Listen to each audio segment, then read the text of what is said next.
Electron remove करेगा तो इसके ऊपर चार्ज प्लस आएगी, क्योंकि एक रिमूव कर रहा है और ये गेन कर रहा है तो इसके ऊपर माइनस। तो ये हो गया केटाइन, ये हो गया एनाइन।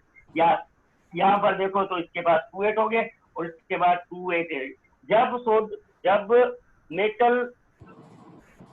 जब मेटल एटम की फॉर्म में होगा तो उसकी साइज बड़ी होगी as compare to non metal, सबको मालूम है। लेकिन जब केटाइन और जो वो बनेंगे एनाइन, तो केटाइन की साइज जो मेटल की स्मॉलर होगी एज कम्पेयर टू एनाइन के। फिर ये दो पॉजिटिव आयन स्टेबल हो गए और फिर ये कंबाइन होकर यानी कि आयोनिक बॉन्ड बनाएंगे। और इस दौरान जब दो आयोनिक बॉन्ड बनाएंगे, इस दौरान कुछ एनर्जी जो है वो रिलीज होगी और उस एनर्जी को हम कहते हैं लैटिस एनर्जी। तो यहाँ पे आप देख रहे हो कि ये हमें आयोनिक कंपाउंड मिल गया। वो यानी कंपाउंड जिसके अंदर आयोनिक बॉन्ड हो तो उनको हम आयोनिक कंपाउंड कहते हैं। तो यहाँ पे प्लस और यहाँ पे हमें कैसे मालूम होगा कि इनके ऊपर चार्ज, आप इनको पानी में डिजोल्व करोगे तो दोनों आयन आपको मिल जाएंगे पॉजिटिव में। लेकिन एक बात नोट कर लीजिएगा कि जो केटाइन है उसकी साइज यानी कि स्मॉलर होगी एज कम्पेयर टू एनाइन। तो इस तरह से आई होप कि मेरी बात सबको समझ में आ गई कि आयोनिक बॉन्ड किस तरह से बनती है। क्लियर बेटे? हेलो हेलो चलो ठीक है, नोट कर लो उसकी डायग्राम ले लो उसकी। ठीक है, मैं बोर्ड को साफ कर लेता हूँ। और भी बहुत से पॉइंट है सर। भले केटाइन का साइज कितना बड़ा हो। जी बेटे, भले केटाइन पीरियड नंबर 6 से हो तो भी उसकी साइज छोटी होगी एनाइन। नहीं हमें केटाइन एनाइन देखना है आइसो इलेक्ट्रॉनिक की मकसद है कि केटाइन और एनाइन के इलेक्ट्रॉन यहाँ तो इक्वल होंगे, यहाँ जो एनाइन है उसके पास नंबर ऑफ ऑर्बिट ज्यादा होंगे। यहाँ पे आप खुद सोचो 2 ऑर्बिट है, यहाँ पे 3 ऑर्बिट है। इस बेस के ऊपर हम कह सकते हैं, थोड़ा सा कर लोगे स्टडी से भी समझ में आ जाएगा। तो मैं बोर्ड को साफ कर लेता हूँ।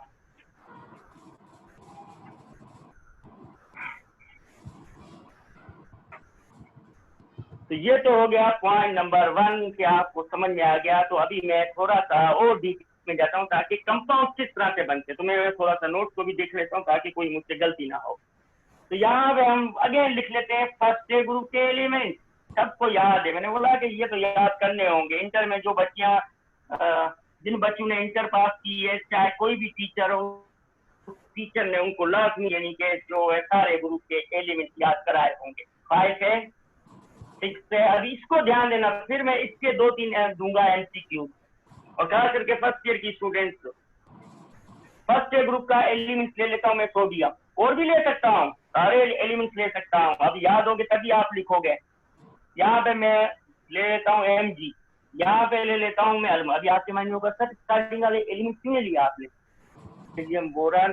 तो ये आप सबको मालूम है कि स्टार्टिंग वाले जो एलिमेंट्स होते हैं वो मोस्टली कोवलेंट बॉन्ड बनाते हैं, लिथियम, बेरिलियम, बोरान।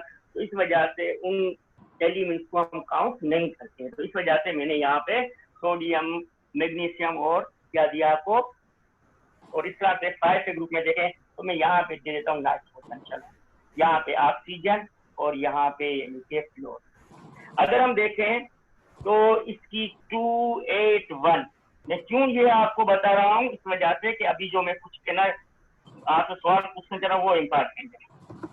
इसकी यानी कि 2 5 2 6 और 2 7 फर्स्ट ए ग्रुप के जो एलिमेंट्स है वो जब एक इलेक्ट्रॉन लूज करेंगे तो इनके ऊपर चार्ज +1 आएगी, क्योंकि इसकी 2 वैलेंसी है। तो ये 2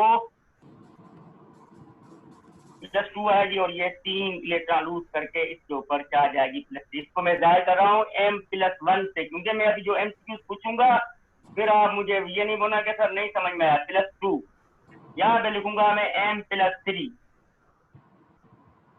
और यहाँ पे नाइट्रोजन की 5 वैलेंसी लाजमी बात है, ओके रूल कंप्लीट करने के लिए 3 चाहिए। ऑक्सीजन की वैलेंसी 6 है, 2 चाहिए। फ्लोरीन की वैलेंसी 7 है, तो 1 चाहिए इसको इलेक्ट्रॉन। तो मैं इसको जाहिर करता हूँ, चलो 8 है, वो कुछ भी दे सकता है आपको। तो A-3 यहाँ पे मैं लिख रहा हूँ A-2 और यहाँ पे हम लिखेंगे A-1। तो ये यानी कि बन गई केटाइन फर्स्ट ए ग्रुप के, सेकंड ए ग्रुप के, थर्ड ए ग्रुप के, और ये बन गए Ni, यानी कि 5 ए ग्रुप के, 6 ए ग्रुप के और 7। और भी हम देखें स्टेबल हो गए, ये देखो 2 8 2 8 और 2 8, जब ये बनाएंगे केटाइन, और जब ये बनाएंगे एनाइन तो देखो ये भी स्टेबल 2 8 2 8 2 8। अभी आप में से कौन सी स्टूडेंट मीन्स के जो बताएगी कि इनमें से कौन सा आइन है जिसकी साइज यानी कि लार्जर होगी और कौन सा आइन है जिसकी साइज यानी कि स्मॉलर होगी। सारे के सारे आइसो इलेक्ट्रॉनिक है, सब में नंबर ऑफ इलेक्ट्रॉन इक्वल है। स्मॉलर होगी, नाइट्रोजन की होगी, सबसे स्मॉलर साइज +3 की, एल्युमिनियम लार्जेस्ट साइज होगी नाइट्रोजन -3 की। मैं यहाँ पे ऊपर लिख लेता हूँ कि अगर तो सबसे स्मॉलर साइज होगी एल्युमिनियम +3 की, फिर होगी Mg+2 की, फिर यानी कि स्मॉलर होगी सोडियम की, सोडियम के बाद स्मॉलर होगी यानी कि फ्लोरीन -1 की, और फ्लोरीन के बाद होगी ऑक्सीजन -2 की स्मॉलर, और सबसे लार्जेस्ट साइज जो होगी वो होगी N-3 की। इसको भी नोट करो। अभी आप क्यों कह रहे हो? क्योंकि आइसो इलेक्ट्रॉनिक मकसद है कि इन सब में नंबर ऑफ इलेक्ट्रॉन इक्वल है, तो जिस एक आइंस के ऊपर माइनस की चार्ज लार्जर होगी उसी की साइज यानी कि ग्रेटर होगी। तो सबसे बड़ी साइज है नाइट्रोजन -3 की, सबसे यानी कि स्मॉलेस्ट साइज जो है एल्युमिनियम। चलो ये बात भी क्लियर हो गई। अभी कंपाउंड किस तरह से बनेंगे अभी ध्यान दीजिएगा। सोडियम जो है फर्स्ट ए ग्रुप का एलिमेंट है, ये यानी कि नाइट्रोजन के साथ मिलेगा तो भी आयनिक बॉन्ड बनाएगा, O के साथ मिलेगा तो भी आपकी जो मीन्स के आयनिक बॉन्ड बनाएगा, फ्लोरीन के साथ मिलेगा तो भी आयनिक बॉन्ड। इस तरह से मैग्नीशियम इसके साथ मिलेगा, इसके साथ मिलेगा, इसके साथ, इस तरह से एल्युमिनियम इसके साथ मिलेगा, इसके साथ मिलेगा। तो अभी सवाल ये पैदा होता है फार्मूला कैसे बनते हैं, तो ध्यान दीजिएगा। एक फार्मूला मैं बता देता हूँ, बाकी आप खुद फार्मूला, और फार्मूला जब बनाओगे आयोनिक तो आयंस को आप एक्सचेंज करोगे। जैसे कि सोडियम को अगर मैं नाइट्रोजन के साथ मिलाऊंगा तो फार्मूला क्या होगा पता है आपको? कौन बताएगा? Na3 sir. N। देखो फर्स्ट ईयर वाली भी स्टूडेंट सुन लो, ये फार्मूला कैसे आया। जब आप प्लस और माइनस वाले आयंस को मिलाओगी तो इनके जो नंबर है वो एक्सचेंज होंगे, यानी कि इसका 3 नंबर चला जाएगा इसके पास और इसका 1 नंबर है, यहाँ पर कुछ भी नहीं तो समझोगे 1, तो ये फार्मूला यूं बनेगा। इस तरह से सोडियम जब O के साथ मिलेगा तो मुझे कहने की जरूरत नहीं है, तुम खुद बोलोगी मुझे कि सर इसका फार्मूला होगा N2O। और जब सोडियम मिलेगा फ्लोरीन के साथ, देखो दोनों की चार्ज सेम है, +1 -1, तो जब ये मिलेंगे तो दोनों की जो चार्ज सेम होने की वजह से कैंसिल हो जाएगी और इसका फार्मूला बनेगा सोडियम F। बिल्कुल रहा। तो अभी आप बनाओगे Mg की इन तीनों के साथ। Mg जब N के साथ मिलेगा तो एक्सचेंज होंगे नंबर, तो मैं क्या कह सकता हूँ? तो Mg3 N2। अच्छा, Mg जब O के साथ मिलेगा तो MgO, और जब Mg को मैं S के साथ मिलाऊंगा तो पता है क्या फार्मूला होगा? MgF2 होगा। अभी मैं नहीं बताऊंगा कि होगा कैसे। आई बात समझ में? Hello, yes sir. Yes sir. अच्छी बात है। अभी कोई भी मुझे बता दे फर्स्ट ईयर की स्टूडेंट याद आ रही है मुझे, कोई भी स्टूडेंट बता दे कि थर्ड ए ग्रुप के जो एलिमेंट जब नाइट्रोजन के साथ मिलेंगे, ऑक्सीजन के साथ मिलेंगे, यानी कि फ्लोरीन के साथ मिलेंगे तो क्या फार्मूला बनेगा? तो कौन बताएगा? थर्ड ग्रुप के एल्युमिनियम नाइट्राइड मिलेगा। या बोलो सर क्यों? क्योंकि बेटे चार्ज दोनों की सेम है, कैंसिल हो जाएगी, सेम नंबर है। इसका एल्युमिनियम को मैं आज आपको मैंने यही बता दिया कि फार्मूला किस तरह से बनते हैं।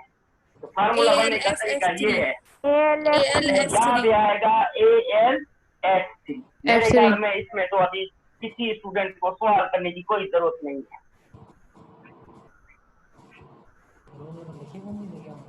क्लियर बेटे? Yes sir. चलो अच्छी बात, इसको नोट कर लो,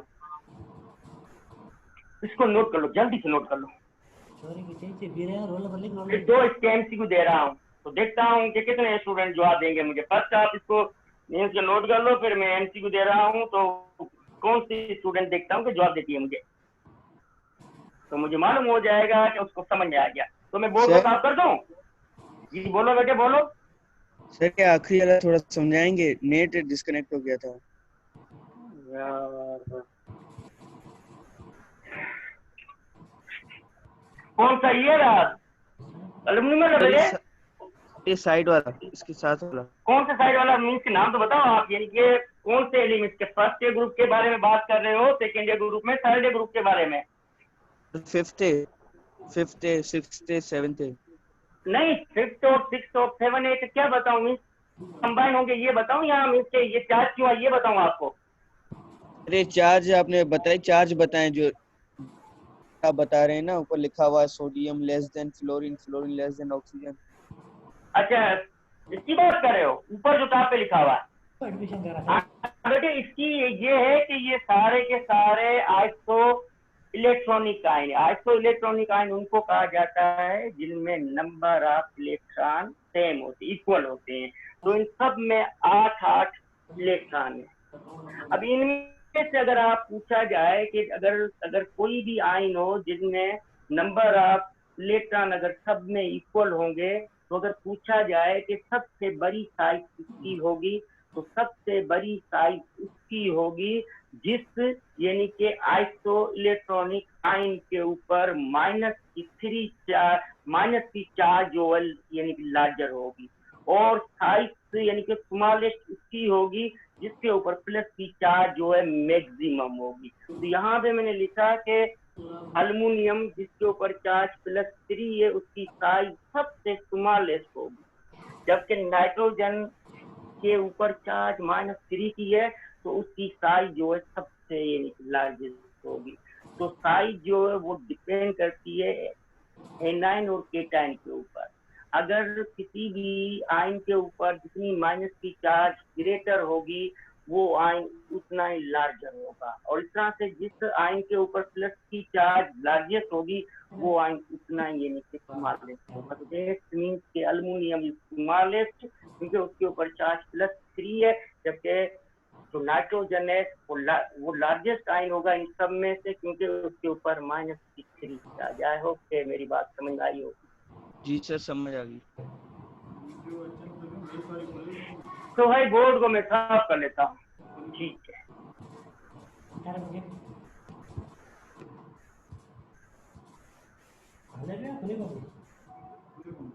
बोर्ड को मैं साफ तो क्यों ना एमसीक्यू दे लूं, तो मालूम हो जाए कि तुम लोग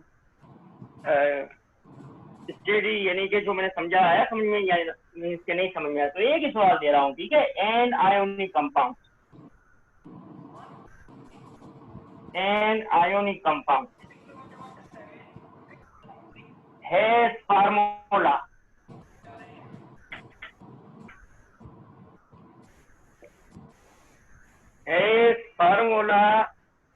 M3 चलो M2A3।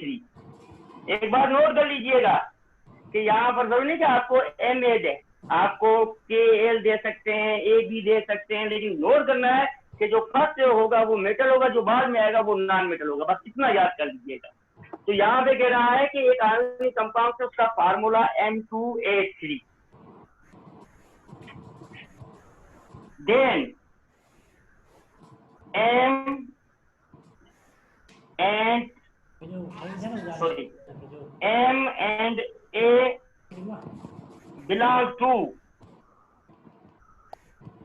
अभी कोई स्टूडेंट जवाब नहीं देगी मुझे, ठीक है, जब तक मैं ना कहूँ ग्रुप्स। तो चॉइस ए, फर्स्ट एम के बारे में कह रहा है तो मैं कहूंगा कि M belong to second A group and A belong to 6A group. B, M belongs first A group and A belongs to 7A group.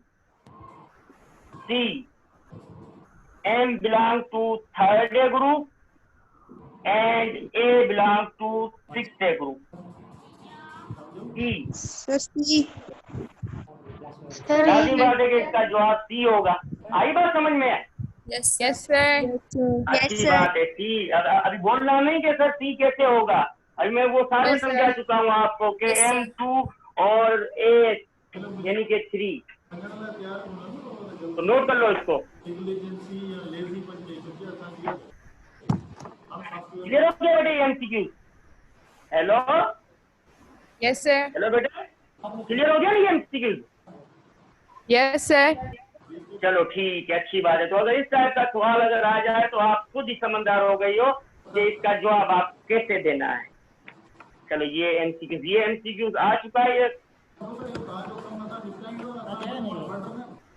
चलो मैं इस बोर्ड को साफ कर देता हूँ। साफ कर दो बोर्ड को वैसे। Yes, sir. चलो ठीक है। चलो अभी तक भाई ये 2 दिन टॉपिक लेगा,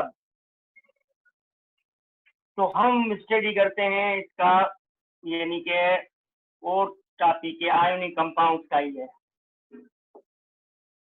फॉर्मेशन ऑफ सोडियम क्लोराइड यानी क्रिस्टल, इसमें आपको बहुत से पॉइंट्स मिल जाएंगे। तो ये आपके बुक में भी लिखा हुआ है, मैंने ये बुक से लिया है कि सोडियम क्लोराइड का यानी कि जो क्रिस्टल है वो किस तरह से यानी कि जो है फॉर्म होता है। तो मैं यहाँ पे फर्स्ट चार्ट बना लेता हूँ, फिर मैं आपको समझाता हूँ, ठीक है। फॉर्मेशन ऑफ यानी कि है एक टॉपिक है, आपके कोर्स में नहीं है, लेकिन यहाँ पर यानी कि अगर हम देखें तो एक नाम दिया गया है बोरॉन हेबर साइकिल। ये पंजाब बुक में आपको मिल जाएगा। अगर एमसीक्यूज में आ जाए कि फॉर्मेशन ऑफ कोई भी आयोनिक कंपाउंड से वो किस बेस के ऊपर है, वो यानी कि आसान है, तो आप इसी तरीके से यानी कि समझ जाओगे। तो यहाँ पे अगर हम देखें कि यानी कि जो सोडियम क्लोराइड का क्रिस्टल है वो किस तरह से बनता है, तो इसके 3 स्टेप है। ये पढ़ा चुका हूँ, फिर भी एक मरतबा आपको समझाता हूँ। स्टेप नंबर 1, सबसे फर्स्ट हमें मालूम करना है, फर्स्ट हमें मीन्स के जब आयन बॉन्ड बनेगी तो हमें चाहिए केटायन। तो सबसे पहले फॉर्मेशन ऑफ केटायन।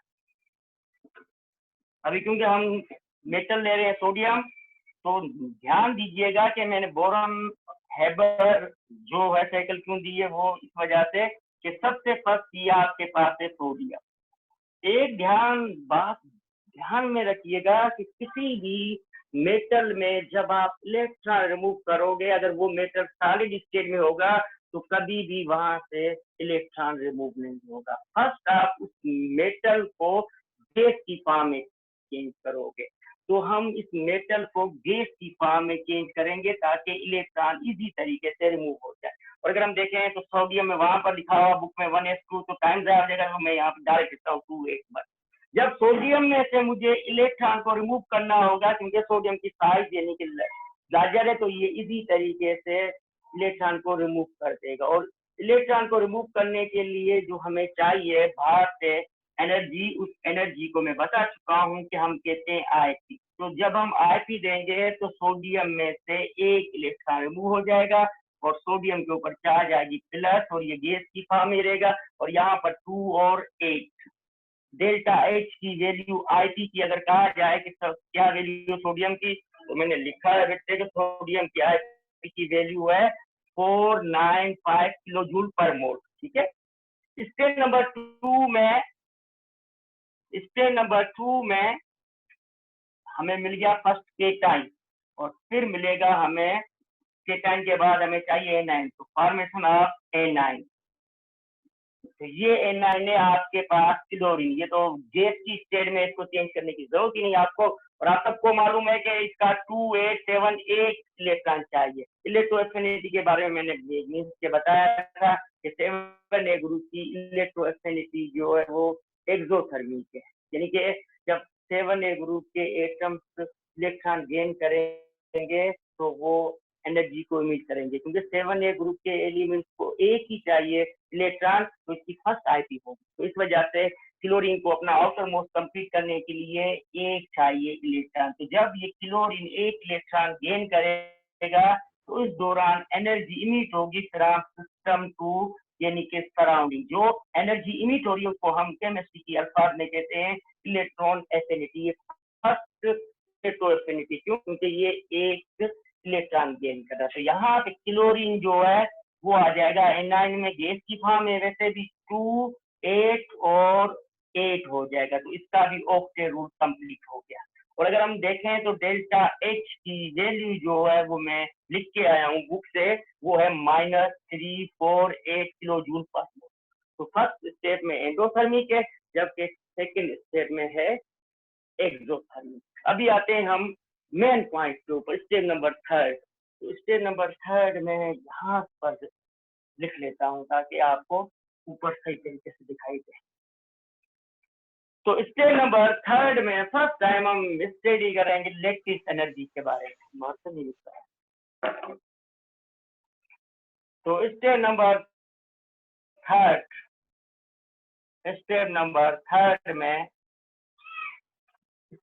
थर्ड में हम स्टडी करेंगे formation of crystal of sodium chloride. अभी ध्यान दीजिएगा बेटे, स्टेप नंबर थर्ड भी एक्सोथर्मिक होगा। अब ये दो आइंस जो आपको मिले हैं, जब मैंने स्टार्ट किया तभी मैंने समझाया था, ये +2,8 इसकी साइज मैंने बताया था कि स्मॉलर हो जाएगी। और यहाँ पर है आपके पास नीचे A9 -1, इसका भी ऑक्टेट रूल कंप्लीट होगा 2828, और इसकी साइज जो है उसके कंपेयर यानी कि लार्ज होगी। पता क्यों? अब ये दोनों आइंस यानी कि कंबाइन होंगे अपोजिट, क्योंकि इनको स्टेबल बनना है। आइंस प्लस माइनस वाली चार्ज होगी तो एक दूसरे को करेंगे अट्रैक्ट, और यहाँ पर ये आयोनिक कंपाउंड बनाएंगे। तो जब दो आइंस अपोजिट कंबाइन होंगे तो यहाँ पर हमें सोडियम क्लोराइड का यानी कि जो क्रिस्टल मिल जाएगा, उस क्रिस्टल को आप कहते हैं क्रिस्टल लेटिस, जहाँ पर लार्ज क्वांटिटी में सोडियम और क्लोरीन के आइंस होंगे। इस दौरान जब दो अपोजिट आइंस आपस में कंबाइन होंगे तो इस दौरान कुछ एनर्जी जो है वो इमिट होगी फ्रॉम सिस्टम टू सराउंडिंग। ये जो एनर्जी इमिट होगी इसको हम केमिस्ट्री की अल्फाज में कहते हैं लेटिस एनर्जी।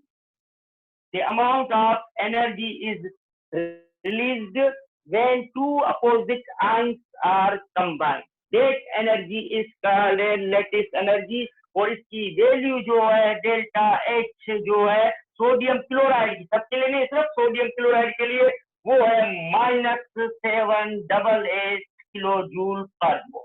और अगर हम तीनों स्टेप को कंपेयर करें तो ओवरऑल जो है formation of sodium chloride is exothermic, क्योंकि फर्स्ट स्टेप तो एंडोथर्मिक है, लेकिन दो स्टेप में एनर्जी माइनस में ज्यादा होगी एज कम्पेयर टू पॉजिटिव के। इस वजह से एक बात और भी क्लियर हो गई कि बॉन्ड फॉर्मेशन जो होती है वो एक्सोथर्मिक होती है। जब भी बॉन्ड बनेगी दो एटम्स के दरमियान तो एनर्जी जो है वो इमिट होगी। आई होप कि मेरी बात सबको समझ में आएगी यहाँ तक।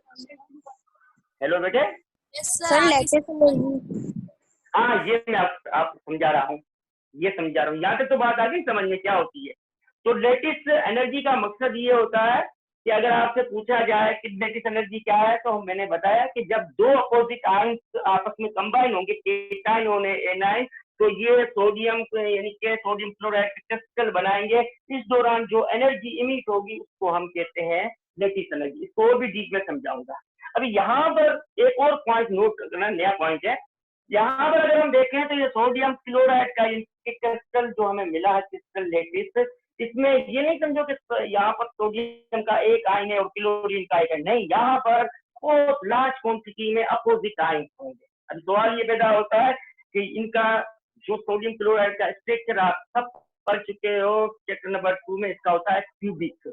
यहाँ पर एक हम आता है कोऑर्डिनेशन नंबर।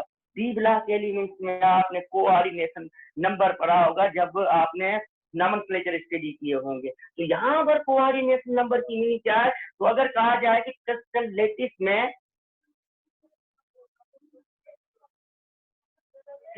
लेटिस में सोडियम का कोऑर्डिनेशन जो नंबर क्या है, coordination number of sodium ion and दोनों का क्लोरीन आयन कितना बताया? 6 है। अभी आप बोलोगे सर ये क्या है, क्या मीनिंग है 6 की?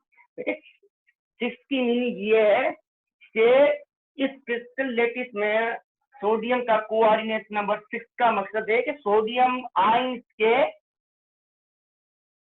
अराउंड में 6 क्लोरीन के आयन सटेज है। ये 1, ये 2, ये 3, ये 4, ये 5 और ये बेटे 6।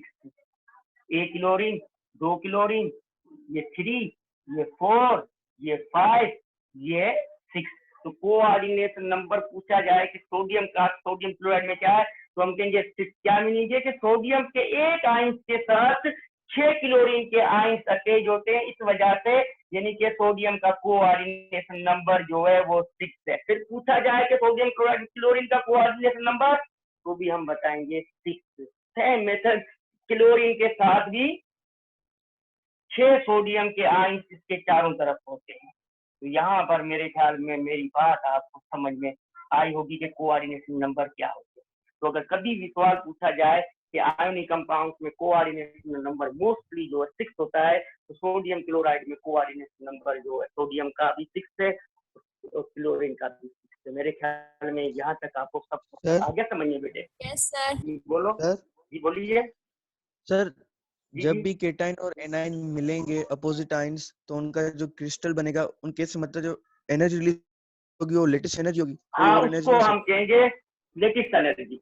जब दो अपोजिट आइंस हुई तो कह रहा हूँ बेटे, जब दो अपोजिट आइंस मिलेंगे, यहाँ पर लिखा रही हूँ देखो, ये केटाइन और ये एनाइन जब दोनों मिलेंगे बेटे, तो यहाँ पर एनर्जी इमिट होगी।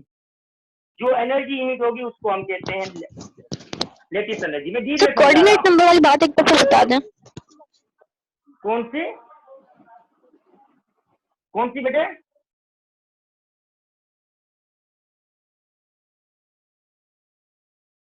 कि जब दो अपोजिट आयंस कंबाइन होते हैं तो हमें सोडियम क्लोराइड का जो क्रिस्टल हमें मिलता है, उस क्रिस्टल के अंदर सोडियम और क्लोरीन के जो आयंस होते हैं वो लार्ज क्वांटिटी में होते हैं। तो अगर आपसे ये पूछा जाए कि क्रिस्टल लैटिस में सोडियम का कोऑर्डिनेशन नंबर क्या है, तो हम बताएंगे 6। क्यों 6 बताएंगे? क्योंकि सोडियम के केटाइन के साथ 6 क्लोरीन के आयंस अटैच होते हैं। इस तरह से क्लोरीन का कोऑर्डिनेशन नंबर भी 6 होगा, क्योंकि उस क्रिस्टल लैटिस में 1 क्लोरीन के साथ यानी कि जो 6 जो है कि सोडियम के आयंस अटैच होंगे, फिर इसके साथ 6 और अटैच होंगे, फिर इसके साथ इस तरह से इसके साथ, तो इस तरह से लार्ज क्वांटिटी में आयंस बनेंगे और हमें यानी कि लैटिस मिलेगा NaCl का। मेरे ख्याल में बात आपको समझ में आई होगी। डायग्राम में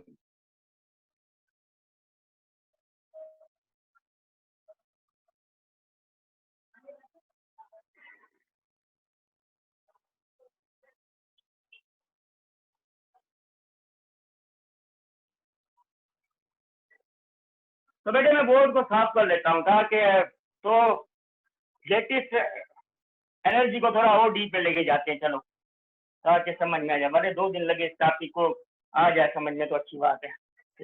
इसके बाद जो भी टॉपिक है वो यानी कि सारे के सारे को लेते हैं। तो अगर आपसे पूछा जाए कि लेटेस्ट एनर्जी क्या है, तो मैं यहाँ पे लिख लेता हूँ लेटेस्ट एनर्जी। ये तब हमें हासिल होती है जब आयनिक कंपाउंड के बारे में बात करेंगे। इसको आप कह सकते हो बाउंड एनर्जी भी कह सकते हो, पर किसकी? आयनिक कंपाउंड की जो बाउंड एनर्जी होती है उसी को हम कहते हैं लेटेस्ट एनर्जी। अच्छा, एक और पॉइंट नोट कर लेना, लेटेस्ट एनर्जी एक्सो भी है और एंडो भी है। अभी कैसे? जब मैंने कहा था कि दो अपोजिट आयंस मिलेंगे सोडियम और क्लोराइड, तो हमें मिलेगा सोडियम क्लोराइड का यानी कि क्रिस्टल। यहाँ पे जब दो अपोजिट आयंस मिलेंगे और हमें सोडियम क्लोराइड मिलेगा, तो इसकी लेटेस्ट एनर्जी जो है वो एक्सो होगी, मीन्स के माइनस में होगी 788। लेकिन जब दोबारा जो मुझे सोडियम क्लोराइड का मिला है क्रिस्टल, उसको दोबारा जब मैं डिकम्पोज करूंगा तो वहां पे एक्सो है, और यहाँ पे जब अगेन मैं आयंस बनाऊंगा सोडियम का और क्लोराइड का, तो इस मर्तबा हमें एनर्जी देनी होगी कितनी? +788। इसका मतलब ये हुआ कि लेटेस्ट एनर्जी डायरेक्टली आपसे अगर पूछा जाए क्या है, तो हम कहेंगे वो फोर्स जो दो आयंस को आपस में कंबाइन करके रखे, तो उसको हम कहते हैं लेटेस्ट एनर्जी। यानी कि किसी कंपाउंड की जितनी ज्यादा लेटेस्ट एनर्जी होगी उतना वो कंपाउंड स्टेबल होगा और उतनी उसमें आयनिक बॉन्ड स्ट्रांग होगी। जैसे कि सोडियम क्लोराइड की लेटेस्ट एनर्जी जो है वो है +788, यानी कि अगर सोडियम क्लोराइड में दोनों आयंस को सेपरेट करना है तो जो एनर्जी आप दोगे वो दोगे 788, तो इसकी एनर्जी ये है। लेकिन अगर जितनी लेटेस्ट एनर्जी ज्यादा होगी उतनी यानी कि बॉन्ड जो है स्ट्रांग होगी और उतना ही आयनिक कंपाउंड जो है वो यानी कि स्टेबल होगा। तो हम कह सकते हैं कि आयनिक कंपाउंड है ना, आयनिक जो कंपाउंड है वो क्या होता है और हम इसको यानी कि जो किस तरह से एक्सप्लेन करते हैं। तो मेरे ख्याल में बात आ गई समझ में। हेलो बेटे, hello. Yes sir. Yes sir. Yes sir. ठीक है ठीक है। तो लेटेस्ट एनर्जी क्या है अभी समझ लो कि दो आयंस के दरमियान वो फोर्स जो दो आयंस को कंबाइन रखे, तो किस कंपाउंड की जितनी लेटेस्ट एनर्जी ज्यादा होगी उतना वो कंपाउंड स्ट्रांग होगा, उसमें उतनी स्ट्रांग आयोनिक बॉन्ड होगी और उतना स्टेबल होंगे। चलो और चलते हैं आगे। सर जी बोलिए बेटे बोलिए। सर बुक में यार एक तो लाइन बीच में सवाल करते हो, सारा टॉपिक डिस्टर्ब हो जाता है यार। बोलिए बेटे तो बोलिए, सर आप कौन है? सर आप टॉपिक पढ़ा ले फिर पूछता हूँ। हाँ फिर मुझसे पूछ लो यार। सर, आप क्या पढ़ाए है कि टॉपिक फिर है ना पढ़ाए। और बच्चे करते के साथ बीच में बहुत से सवाल करते हैं। 2 मिनट मुझे ये टॉपिक बता दो, मुझसे लास्ट में पूछ लेना। तो देखते हैं कि लेटेस्ट एनर्जी आपको समझ में आएगी। फर्स्ट आप समझ लो फिर मुझसे सवाल कर लो। Factor affecting on lattice energy, नोट कर लीजिएगा कि लेटेस्ट एनर्जी, ध्यान दीजिएगा बेटे, is directly, latest energy is directly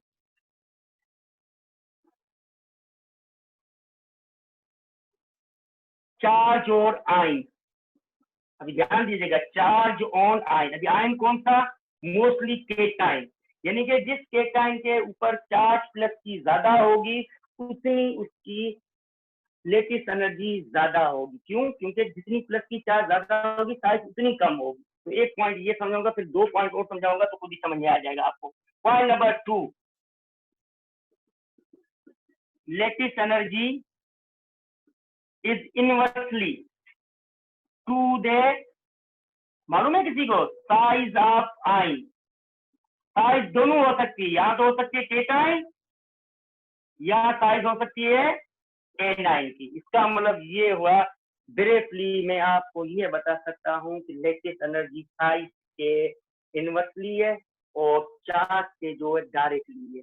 जितना प्लस का चार्ज ज्यादा होगा उतनी लेटेस्ट एनर्जी ज्यादा होगी और जितनी साइज कम होगी उतनी लेटेस्ट एनर्जी हाई होगी। इसका मतलब ये हुआ कि लेटेस्ट एनर्जी को हम ग्रुप में भी एक्सप्लेन कर सकते हैं और लेफ्ट टू राइट भी एक्सप्लेन कर सकते हैं। आप सबको मालूम है कि अगर हम फर्स्ट सेकंड ग्रुप में, फर्स्ट सेकंड 6 और 7 ग्रुप में टॉप टू बॉटम आप जाओगे तो मोस्टली साइज केटाइन और एनाइन की जो है वो इंक्रीज होती है।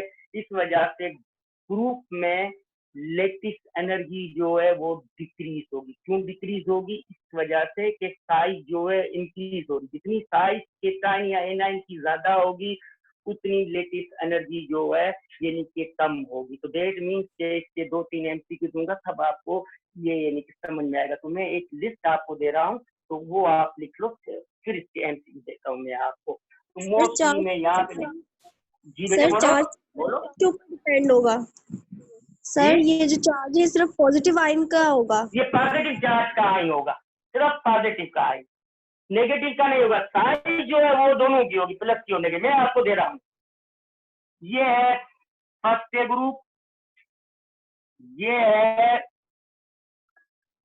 यार यहाँ पे लिखूंगा, ये फर्स्ट ग्रुप। ये अभी आपको नहीं समझ में आएगा क्योंकि आप थोड़े से बोर हो जाओगे। जब मैं आपको मीन्स के इसका एमसीक्यू दूंगा तब आप मीन्स के बोलोगे कि सर अभी समझ में आ गया। तो अगर हम देखें फर्स्ट ग्रुप सेकेंड ग्रुप में, फर्स्ट ग्रुप के कौन कौन से एलिमेंट? एन है, यहाँ पे मैं एक्स लिखता हूँ। एक्स की मीनिंग क्या है कि 7 ग्रुप के एलिमेंट। फिर है थोड़ा बहुत फर्स्ट ईयर में पढ़ा होगा आपने, के एक्स, फिर है आर बी एक्स, ये फर्स्ट आप लिख लो, फिर मैं आपको समझाता हूँ। फिर है C S X, second year group में एम जी एक्स टू,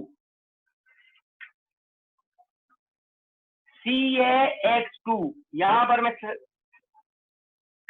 तो केटाइन डिफरेंट है, लेकिन जो हम ज्वाइन कर रहे हैं एनाइन वो सेम है, आपको खुद ही समझ में आ जाएगा। उसके बाद है S R X two, B X two. चलो भाई 6 ग्रुप में अगर हम ले तो एम मेटल सेम होगा, यहाँ पे ले रहा हूँ ओ, और मेटल और एस। 7 ग्रुप के मैं सब ले रहा हूँ, मेटल एफ,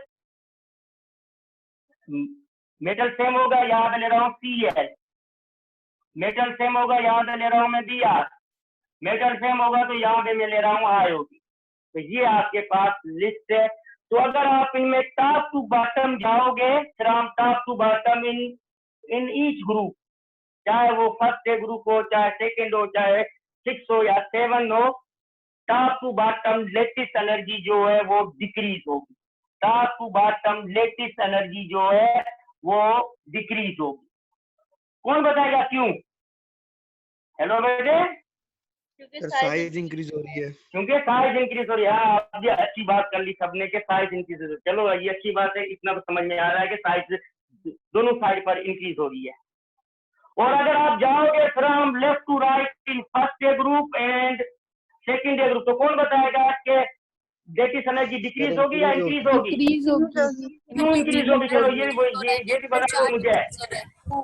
न्यूक्लियर हाँ? चार्ज Increase होगी। चार्ज जो है यहाँ पे फर्स्ट ग्रुप के मेटल का चार्ज +1 है, और यहाँ पे सेकेंड ग्रुप का चार्ज +2 है। तो चार्ज मेटल का भी इंक्रीज हो रहा है।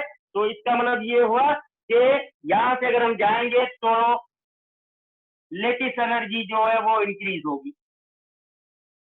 और अभी इसके बारे में बताओ,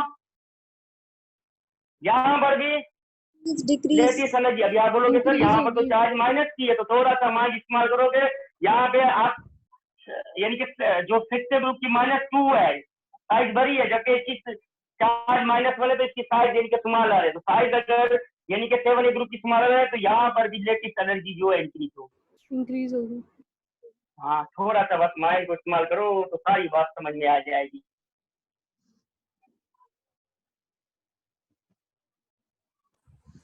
जितनी लेटेस्ट एनर्जी ज्यादा होगी उतनी बॉन्ड स्ट्रांग होगी, उतना यानी कि कंपाउंड स्टेबल होगा।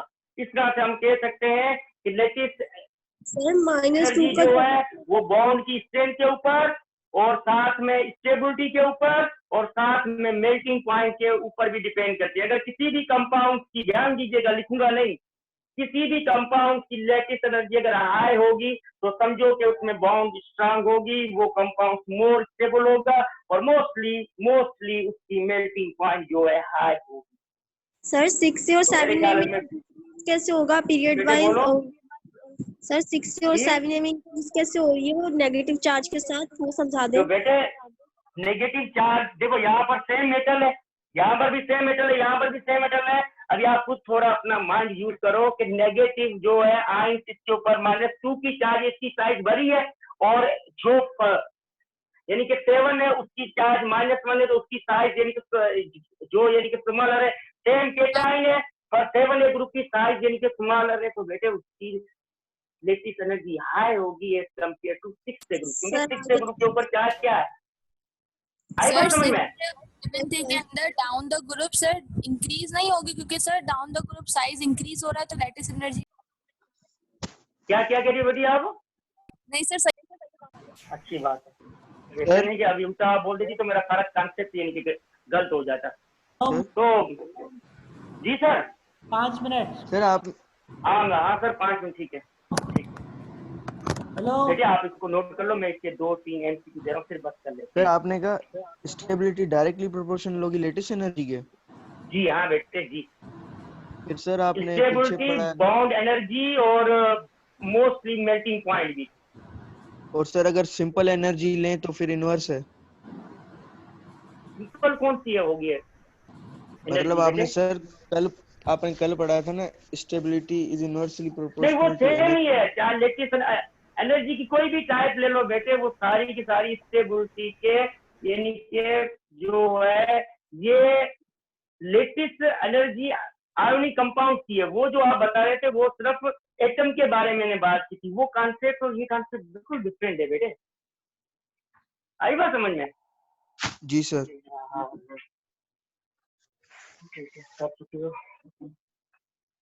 चलो भाई, तो जो स्टूडेंट मुझसे सवाल करते हैं क्यों ना मैं उनसे सवाल करूं, तो 5 मिनट मेरे पास है, तो लाजिम बात है कि बहुत से स्टूडेंट बोर हुए होंगे, बहुत से स्टूडेंट इस टॉपिक को समझे होंगे। जिनका फर्स्ट ईयर अच्छा होगा तो वो टॉपिक उन स्टूडेंट को अच्छे तरीके से समझ में आएगा, और जिस स्टूडेंट का फर्स्ट ईयर अच्छा नहीं होगा ये टॉपिक नहीं समझ में आया होगा। तो मैं सवाल दे रहा हूँ कुछ, तेरा क्या बोर्ड, विच वन, अभी आप खुद ही जवाब दोगे मुझे, हैज हाईएस्ट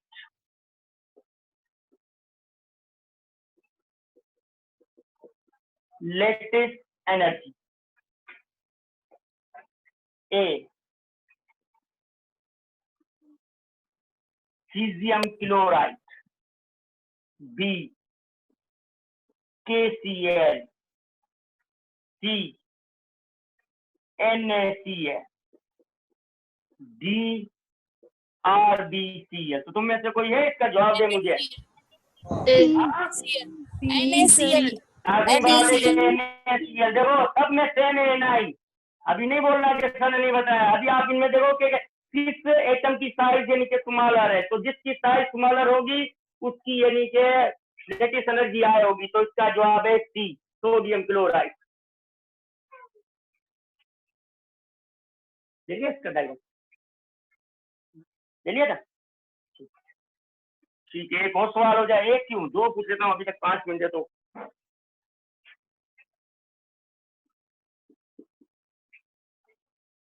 चलो, विच वन हैज लीस्ट, इसका देखता हूँ कि जवाब कौन देता है मुझे। लेटेस्ट एनर्जी, या ये भी कह सकता है लीस्ट स्टेबल, चलो या कह सकता है वीकेस्ट बॉन्ड, चलो ये भी कह सकता है, वो आपसे बहुत कुछ कह सकता है। ये सर एक ही बात है सबकी। चलो चॉइस दे रहा हूं, A KI, B KF, C KCl, D KBr। हाँ, तो तुम में से कोई है? KF। Sir B. Sir option B.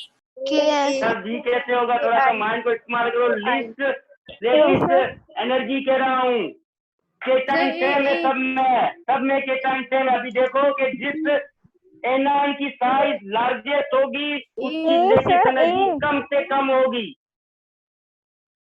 तो इसका जवाब जो है वो ए है। तो कुछ बात आ रही है समझ में या नहीं? यस सर, आ गई। अच्छी बात है। हाँ चलो एक और दे रहा हूँ MCQ।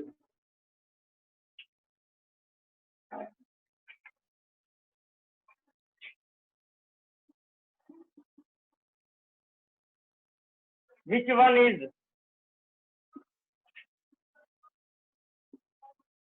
कल भी टॉपिक ये स्टार्ट करना होगा। Which one is more stable? अब इसका भी जवाब दे सकती हो आप मुझे, चलो आसान दे देता हूँ। CA, Br2, B, BA, Br2, C, Mg, Br2, D, SR, Br2। तो अभी जो फर्स्ट ईयर की बच्ची भी जवाब दे सकती है, ये बच्ची है यहाँ पे। सी होगा सर। सी डी, इसका जवाब होगा। तो इसका मतलब ये हुआ कि ब्रीफली आज का टॉपिक जो है आप सबको समझ में आया है। चलो क्यों टाइम जाया है ना, सवाल पूछ लेता हूँ फिर बात कर लेता हूँ। विच वन है ओम सर आप बस सर एक एमसीक्यू दे रहा हूँ बस, फिर आप डायरेक्ट यानी कि जो है मैंने वीडियो डिस्कनेक्ट कर दो। जी बोलिए सर। मैंने वीडियोस भी भेज दिए ग्रुप पे इनको। चलो ठीक है सर, ये बहुत अच्छा हुआ क्योंकि बच्चियां बार बार गई तो मैंने बोला कि आपको खबर नहीं है सर, हम यानी कि सारी की सारी भेजेंगे, तो बच्चियां जो वो कह रही है तो अच्छा हुआ कि सर आपने भेज दिए। तो विच वन है the highest melting point? Last सवाल बेटे, NaI, ये भी सवाल आते हैं इनकी टेस्ट में। NaCl, C, NaF,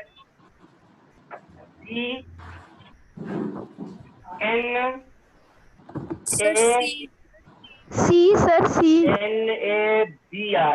अभी देखो again lattice energy is mostly directly to the melting point. जिस लेटेस्ट एनर्जी आए होगी मेल्टिंग पॉइंट उसकी भी आए होगी। हाँ अच्छी बात है, अच्छी बात है। सी होगा इसका। सर बी होगा, बी। करो सी के ऊपर। अरे सर बेटे सी होगा, बी कैसे होगा? सी होगा। मैंने अभी भी बताया आपको कि lattice energy directly to the melting point. तो लेटेस्ट एनर्जी सबसे ज्यादा होगी सोडियम फ्लोराइड की, क्योंकि सेम केटाइन है लेकिन डिफरेंट एनाइन है, और लेटेस्ट एनर्जी उसकी आए होगी जिस एनाइन की साइज से यानी कि स्मॉलर होगी। तो मेहरबानी करके सारे स्टूडेंट्स थोड़ा सा पंजाब बुक को देख लीजिएगा ताकि कॉन्सेप्ट क्लियर हो जाए। तो बस काफी है आज के लिए। डायग्राम ले लो बेटा, ठीक है बेटे, ओके। बस आप कर दो यार ये अगर हर वो बोलते देखिए